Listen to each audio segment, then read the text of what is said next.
Pengalaman saya dalam join production teater Pak Kaduk ni sangat best. Pengalaman saya dalam menyertai projek ni adalah ni pertama kali saya menyertai projek teater yang mana ada dia punya rules kan, daripada awal sampai akhir. Sebab saya join projek ni ialah salah satunya sebab best. Dia macam boleh belajar balik mengenai teater rakyat. Dia best, dia have fun, dia enjoy, dia tak stres. Waktu rehearsal dan di waktu perbincangan lah, di mana kita melakukan satu pertemuan dari pihak pelakon dan pengarah dan ahli-ahli yang lain, melakukan perbincangan tentang apa yang nak dipentaskan, idea-idea yang lain, supaya kita dapat gabungkan idea tersebut untuk kita mementaskan projek ini dengan lebih baik lah. Jadi saya rasa dengan menyertai teater ni saya dapat pengalaman baru, banyak yang saya belajar dan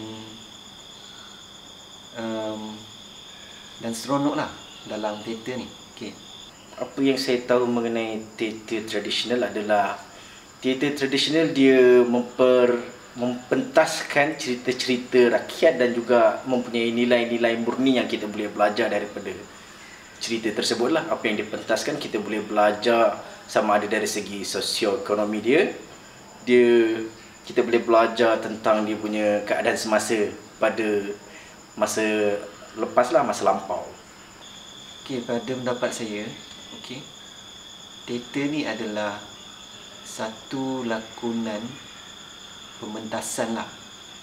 Kalau macam dulu, lakonan pementasan tu secara mencakap street, di mana menggunakan pentas yang alami. Contohnya ulit mayang, buat di pantai. Lepas tu kalau macam yang lain, yang sekarang ni lebih kepada penggunaan pentas ataupun auditorium dan dewan lah. Teater pun adalah salah satu platform yang baik untuk kita kembangkan, kita exposurekan cerita rakyat ni. Kebaikan dia, kita boleh exposekan benda style naratif ni pada masyarakat awam lah, yang mana tak tahu yang tak tahu mengenai teater, jalan cerita teater naratif ni macam mana, dan untuk kita expose pada masyarakat apa itu teater yang menggunakan style naratif sebenarnya. Aduhai malam Pak Kaduk, ayamnya menang kampung tergadai. Ada nasi dicurahkan, awak pula kebuluran. Cerita pasal Pak Kaduk ni, apa yang saya tahu, dia berkaitan dengan tema kebodohan lah. Kebodohan tu dalam seseorang yang mana membuat keputusan tanpa berfikir panjang. Di mana dalam cerita Pak Kaduk ni, dia adalah seorang orang biasa yang mana lurus bendul. Lepas tu dia ada berkaitan dengan raja, di mana tempat tu mempunyai atau lebih kepada permainan popular lah, yang itu sabuk ayam. Jadi dia terlibat dalam sabuk ayam tu, dan dia juga telah membuat kesilapan lah. Di mana kesilapan dia tu merugikan diri dia sendiri. Satu, jangan terlalu lurus, tak tahu bertanya. Lepas tu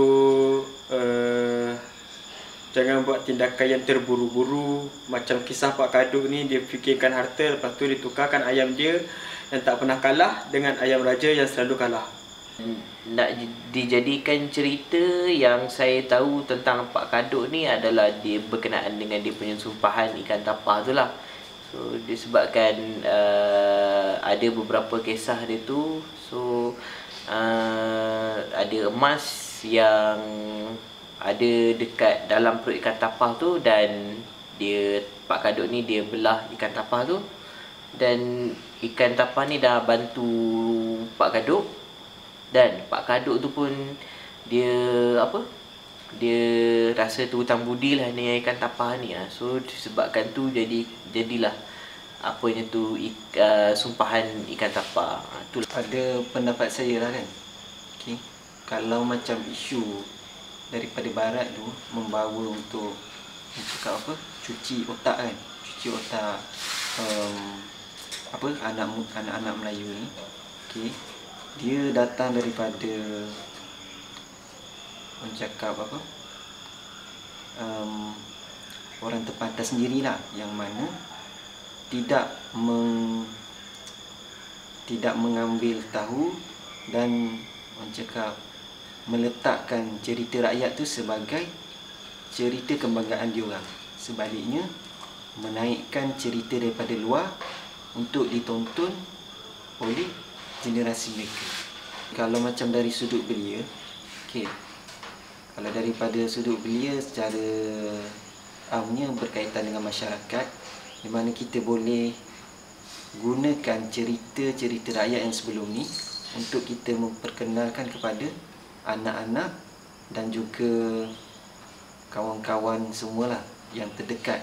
Okay, dalam masa yang sama, kita juga boleh jadikan cerita-cerita rakyat yang mengandungi pengajaran untuk diguna pakai oleh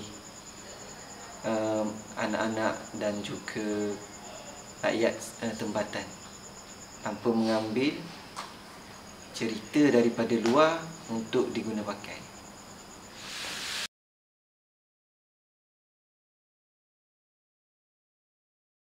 Pak Kaduk ni bukan satu mitos lah kan, bukanlah benda dia betul tak betul, kita tak tahulah kan.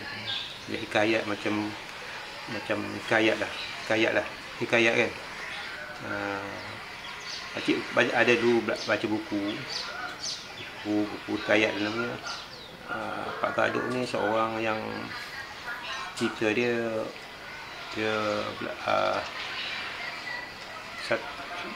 duduk dia naik sampan, awang jemput dia untuk kahwin. Banyak tempat lah, sini tempat. Last akhirnya dia sampai akhir yang kahwin, habis makanan kenduri pun habis. Jadi dia kecewa tak dapat makan, tak adalah dapat dia makan kan. Mitos dia itulah, dia mana orang jenis yang tamak, tak cukup, tak macam ni pengajaran dia macam tak ni tak syukurlah apa yang ada kan. Untuk ni orang yang tamak sini Pak Kaduk. Ya, itu mesej dia. Yang pakcik. Yang pasal sumpahan tadi. Sumpahan tu Macam mana? dia ni ada di Perak ni, ada satu namanya orang Melayu, tapi dia etnik dia Rawa, orang Rawa. Orang Rawa ni dia ada satu pantang lah, dia tak boleh makan ikan tapah. Sumpahan, kata dia orang kali sumpahan orang lah. Tak tahu lah benar tak tahu lah. Sumpahan mana kalau dia tak boleh makan, bila dia makan tu kulit dia akan gatal, merah-merah. Yang keduanya, anak dia sebelum umur 6 tahun dia tak cicak bumi lah, tak boleh cicak tanah. Dia tak duduk tanah, dia tak boleh. Kalau dia anak dia kurang belum setahun ke 6 bulan gitulah, dia akan pudis kan. Pantang larang dia. Pantang larang dia. Itu etnik Melayu lah, tapi suku Rawa namanya. Rawa ni dia banyak di daerah Tapah Road, di Tanjung Malim ada, Ulu Benam ada dia punya tu, etnik dia lah ni, ni Rawa ni. Ada penawar ni, cik? Setakat ni kita tak tahulah kan. Itu je pantang dia kata. Sebab ada keluarga mak saudara pakcik kau berkahwin dengan orang ni lah. Maksudnya anak dia dulu pun situ memang tak boleh pijak di tanah.